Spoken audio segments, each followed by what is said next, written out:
Hey, hey, all you YouTube and Minecrafting people.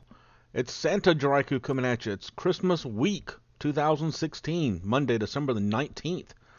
This is episode number 1225,000, 2016 point. Yes, there we go. That'll be the episode number this time around. Now, if you notice, I'm wearing Santa Claus robes.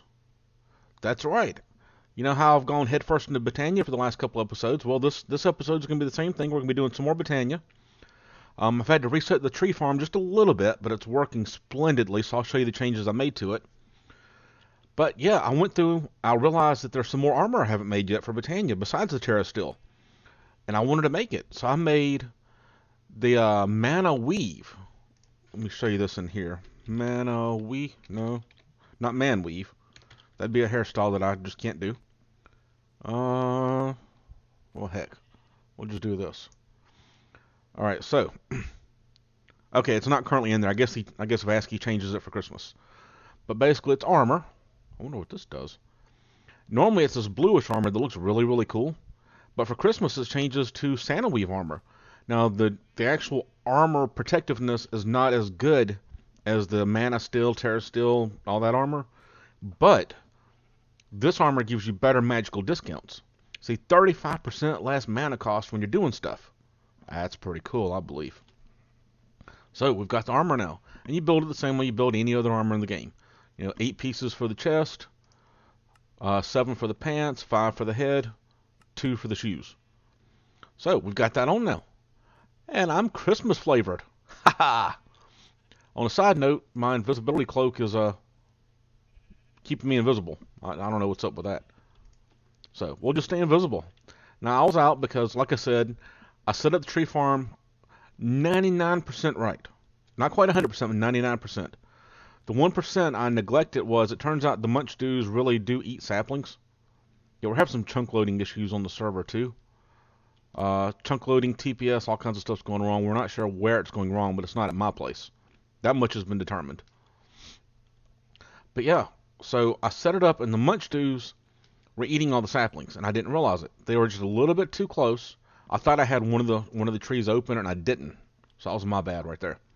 So I moved the munchdews back here.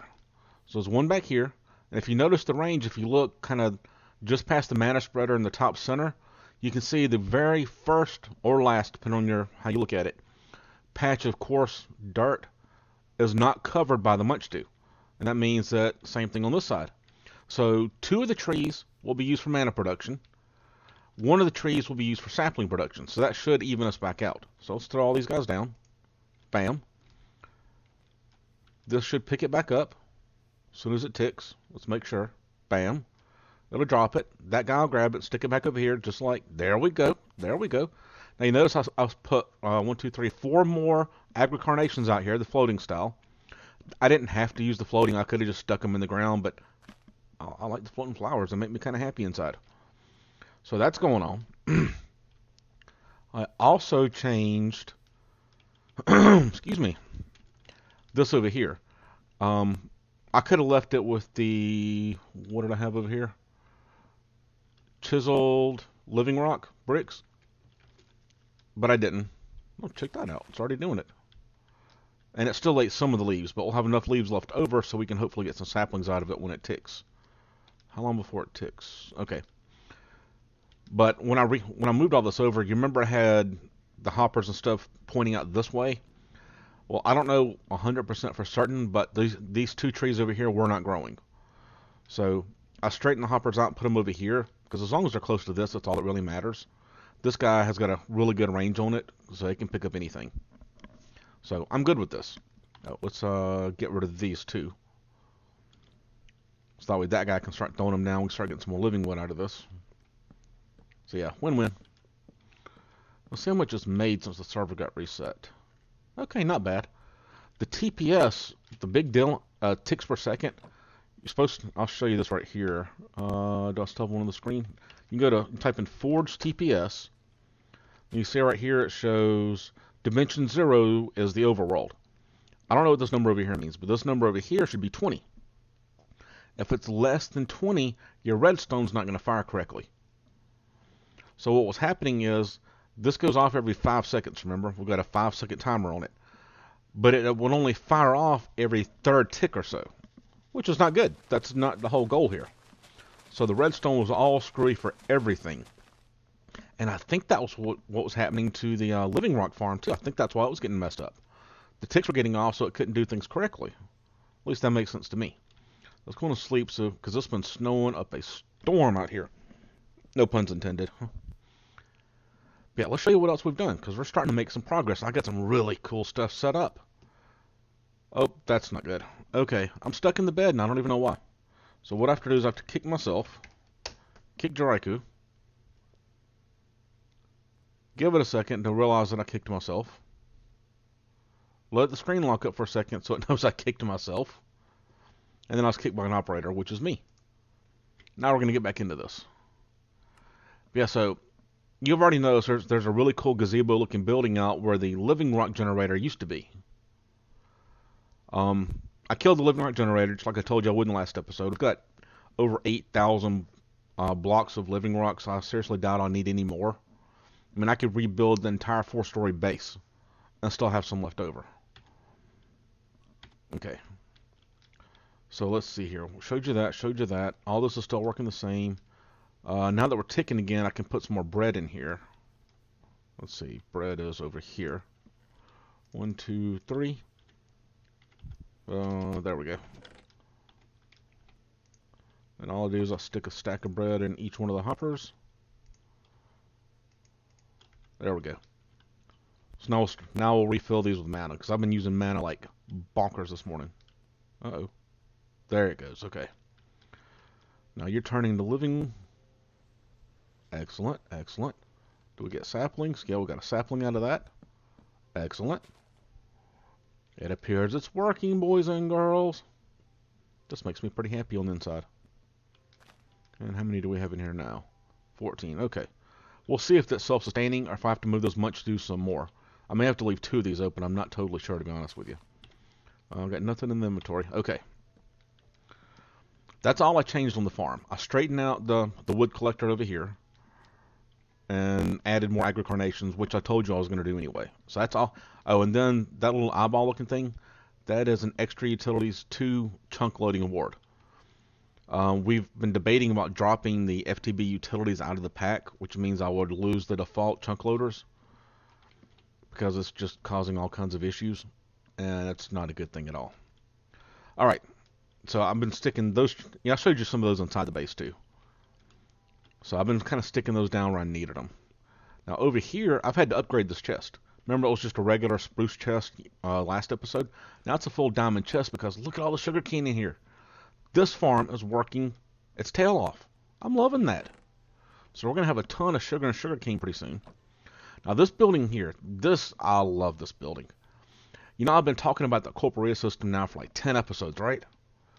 Well, I set up the Corporeal stuff after lunch today. And it's working wonderfully.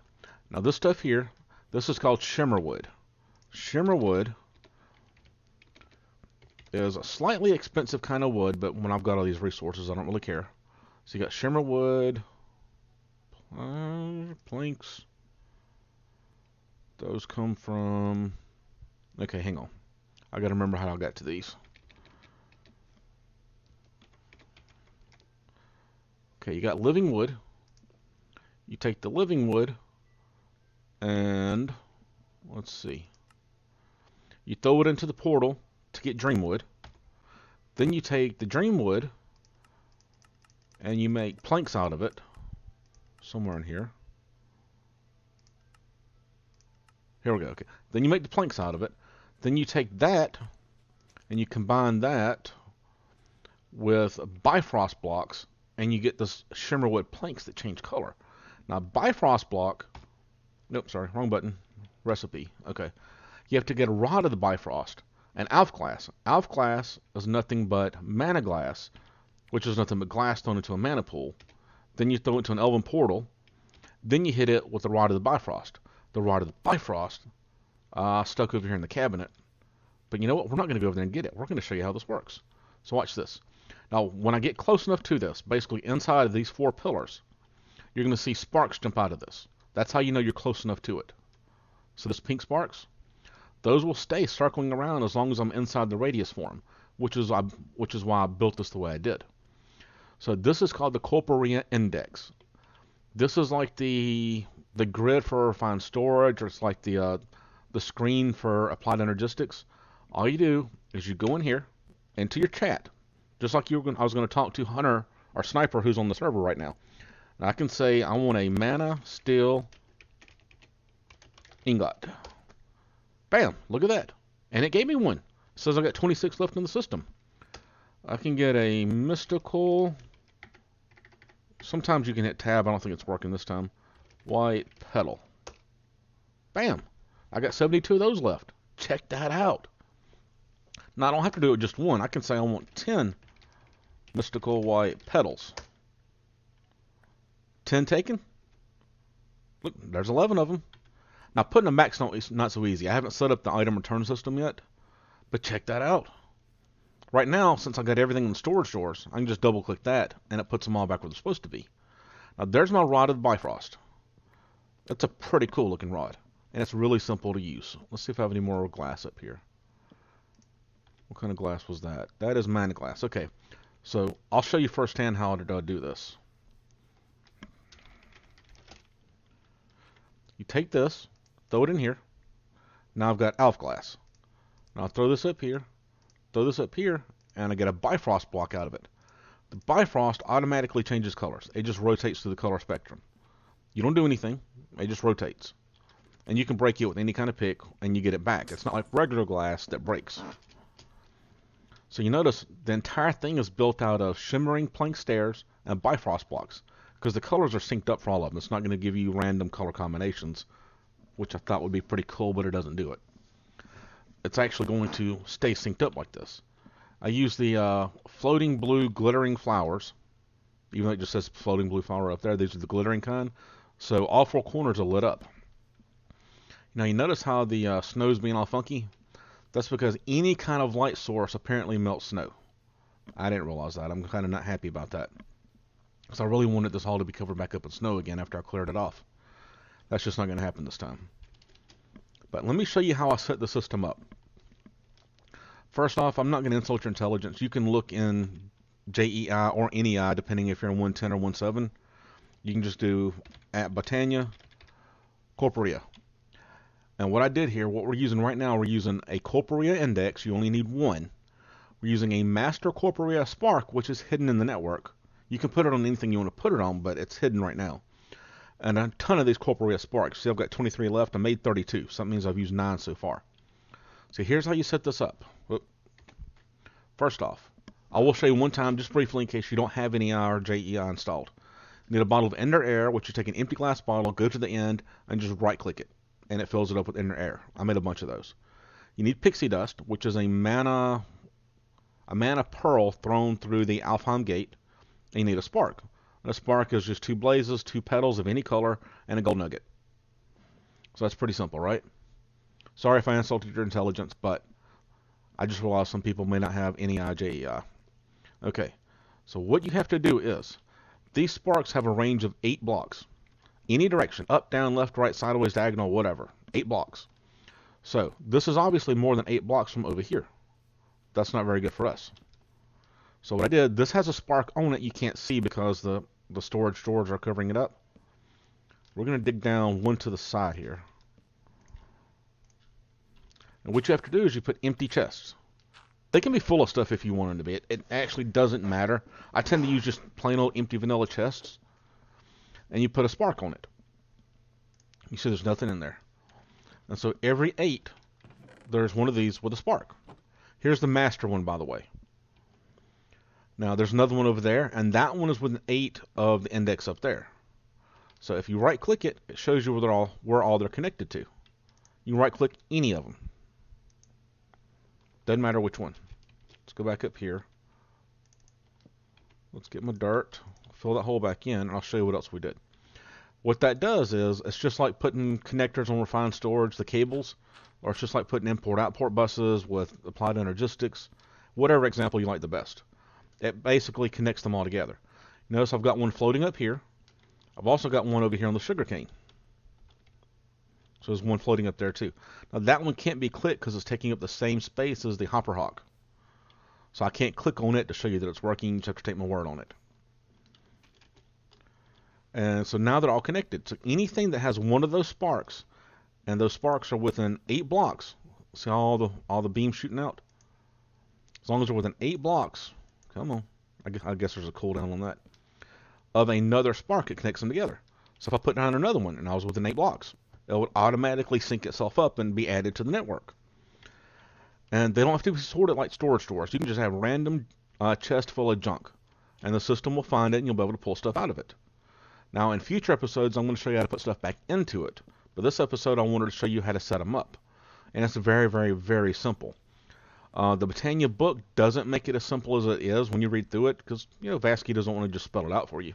He wants you to have to think about it. That's part of the purpose of his mods, is to give you stuff that makes you think. And it really does. I mean, look at this. This is pretty complex. And it's really cool. But that's how the Corporeal system works. I love this thing. Oh, I got another rod I want to show you too. We'll show you that one in just a second. So, you get the idea on that, right?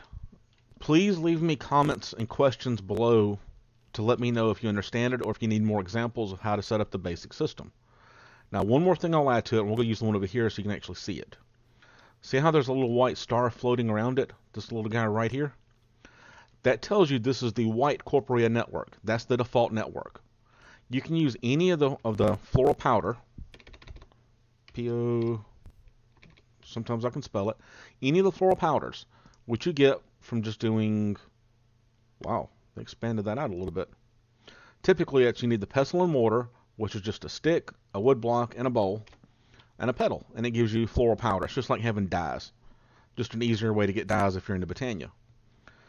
And you can use those dyes, and you can right-click this, and it'll change the color of that little floating star. That way you can have multiple networks.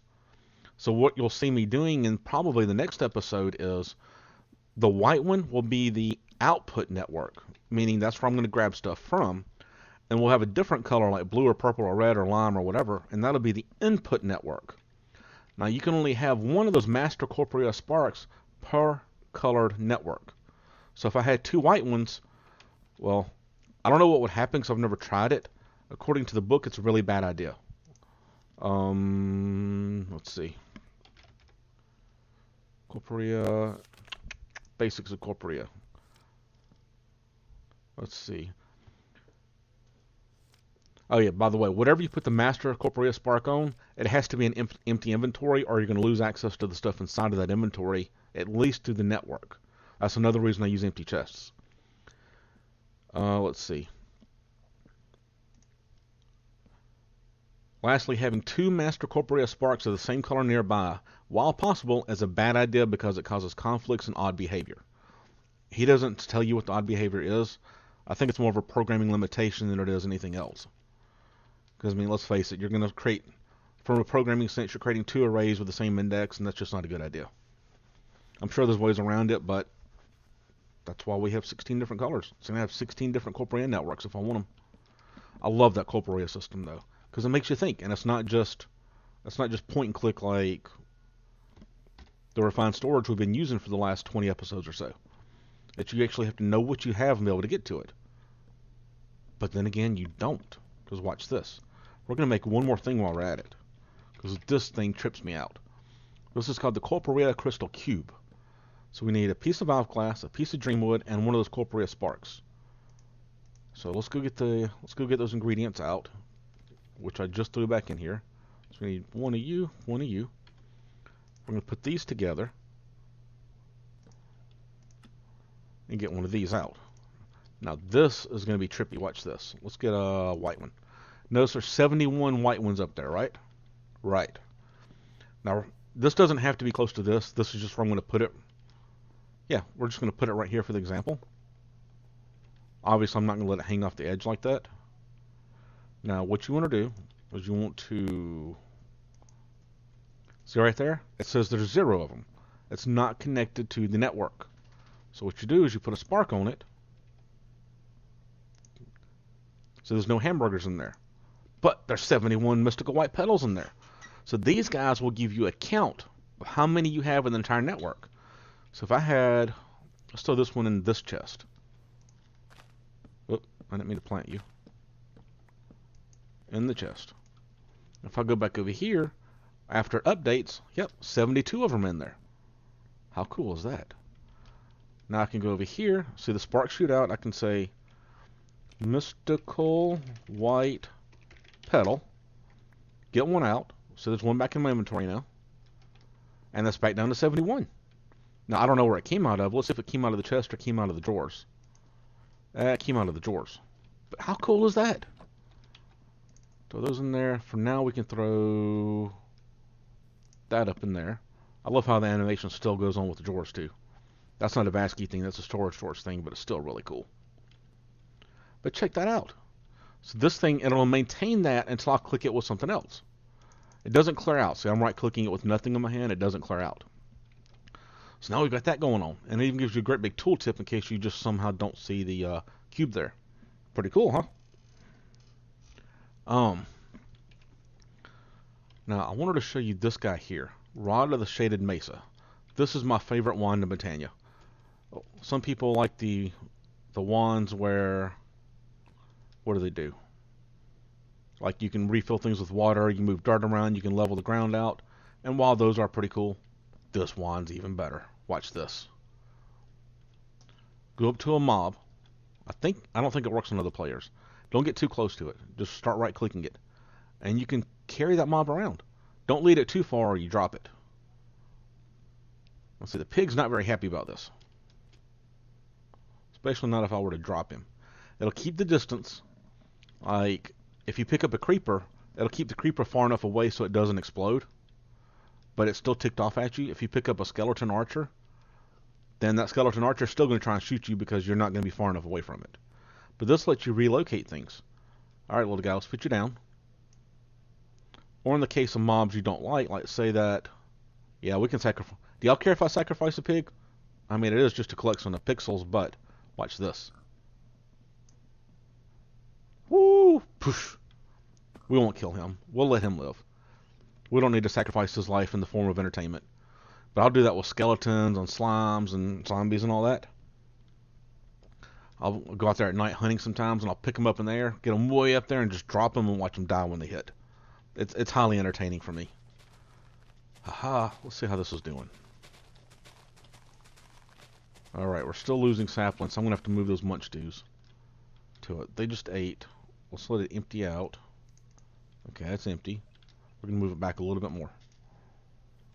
All I'm doing here is I'm moving it. Let's see, that's there. I'll move it to here. That is now synced up. See how one of those spreaders gets the highlight around it? The one on the left? Well, I'm just going to resync it to this one up here. Now we're going to do the same thing to this one. So we've got you in this row. I want to get it away from that redstone, so I'm going to push this one even one further back. I see that synced up. They always sync to the closest mana spreader, and that's not always where you want them. Oh, did I get you too far away? Okay, we'll just move this closer then. I had it out there a while ago just so you could see it.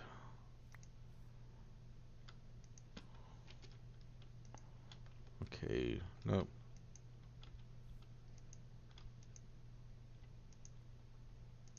Leave you in bind mode. Really? I want you to bind.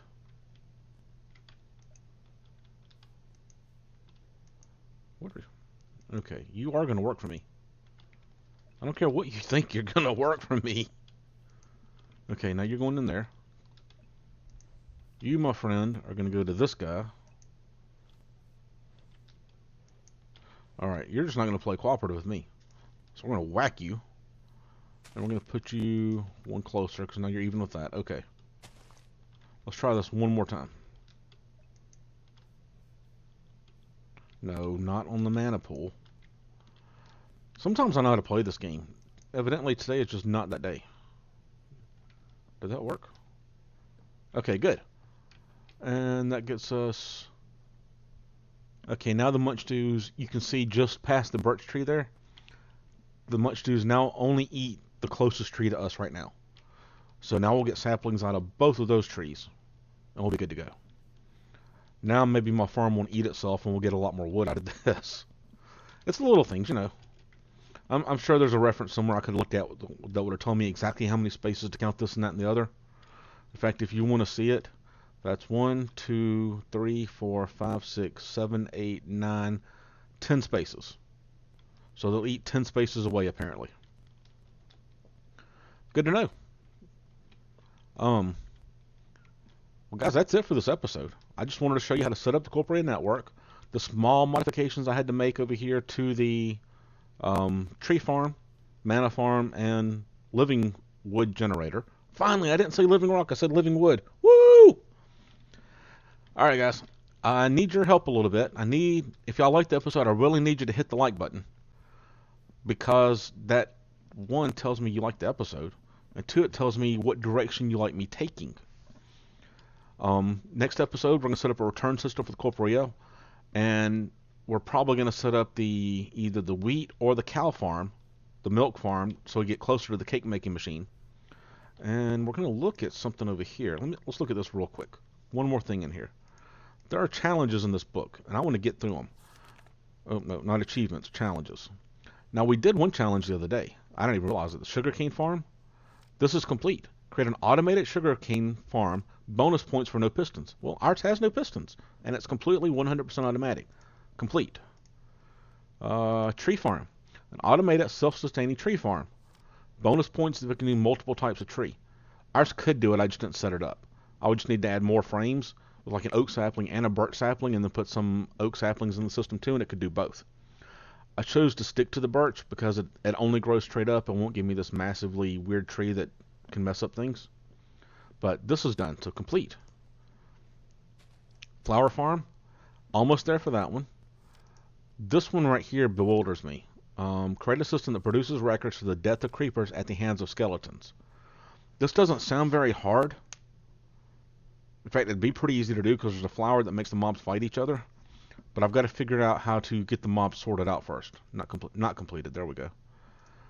Cobble generator. We had this going. I took that apart, but we had this. That was the the living rock generator we had. Auto pure daisies. Okay, we did that one. And mana battery. We haven't done the mana battery yet because I haven't focused on mana that much. I need to so we can get Terra Steel armor. So we may work on a hyper productive mana system here pretty soon. That may be the next episode. But you see, we've got some stuff done in here. What else is in here? Full crops, spawning tower, entropinium, automated brewing. We're going to get automatic runes here pretty soon. So I was looking into that today, and I've almost got that in my head how to set it up. But alright guys, hit the like button, hit that subscribe button. We hit 50 subscribers last night. We're sitting at 52 right now, if I'm not mistaken. So let's get up to 60 ASAP. 60, 70, 80. Let's get to 5 million subscribers by the time I post this on YouTube. Exactly. Let's jump from 52 to 5 million immediately. You think we can do it, guys? Like, no chance in hell, right? But let's see what else we can do. And then share this. Put this on Reddit. Put this on Facebook and Twitter and Discord and Curse and Snapchat and Instagram and Pinterest, and then share it all over the place again, and then write notes to all your classmates and whatever and pass them out in class. Whatever you're doing, get the word out about this, guys. But that's been it for Bat Santa JaRyCu. Y'all have a great day.